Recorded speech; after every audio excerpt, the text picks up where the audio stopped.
రంగారెడ్డి జిల్లా ఇబ్రహీంపట్నం నియోజకవర్గంలో ఎంపీటీసీ భాస్కర్ గౌడ్ ఆధ్వర్యంలో కుత్బుల్లాపూర్ గ్రామంలో కాంగ్రెస్ ఎమ్మెల్యే అభ్యర్థి మల్రెడ్డి రంగారెడ్డికి ప్రజలు నీరాజనం పలికారు.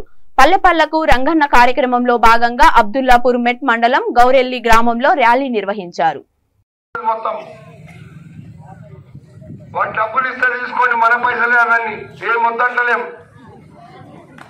మీకు డబ్బులే ఆశ ఉంటే నీకు 6 లక్షల ఇల్లు కావాలా,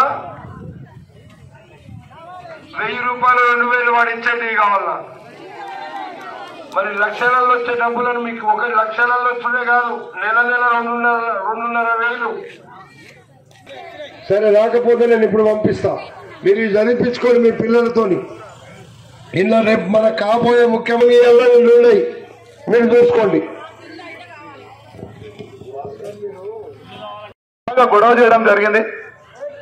దయచేసి మొత్తం టోటల్ గా కూడా యాకత్పూర్ సిటీ వాళ్ళకి ఇచ్చిండ్రు. వాళ్ళు ఓపెన్ కూడా కాలే. ఇంకా మీరు వచ్చిన తర్వాత ఇక్కడ ఇంకో గత్యంతరమే లేదన్న సర్టిఫికెట్లు 170 మందికి మీరు ఫస్ట్ డబుల్ బెడ్రూమ్ లో మన గ్రామ ప్రజలకు, కుత్బుల్లాపూర్ గ్రామ ప్రజలకు మీరు వస్తే న్యాయం జరుగుతుందని మేము అనుకుంటున్నామన్నా. ఆ ఒక్క వాగ్దానం, ఈ గ్రామంలో ఇంకొక స్థలమే లేదు. ఒకవైపు ఫారెస్ట్, ఒకవైపు మూసి ఉంది. మీరు దయచేసి మీరు మా కుత్బుల్లాపూర్ గ్రామం తరఫున మీరు ఆ వాగ్దానం ఇవ్వండి అన్న. Thank you.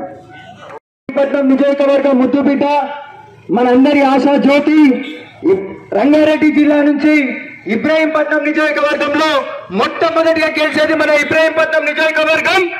మరి మల్రెడ్డి రంగారెడ్డి అన్న గారు, మన సిపిఐ నాయకుడు యాత్రేడ్ అన్న గారికి, అదేవిధంగా బ్రహ్మచారి గారికి, మరి మండల కార్యదర్శి కోండ్ర ఎల్లయ్య గారికి, అదేవిధంగా నాయకులు టిఆర్ఎస్ నాయకులు ఓటమి వచ్చిన మరి డబుల్ బెడ్రూమ్ మరి రాలే.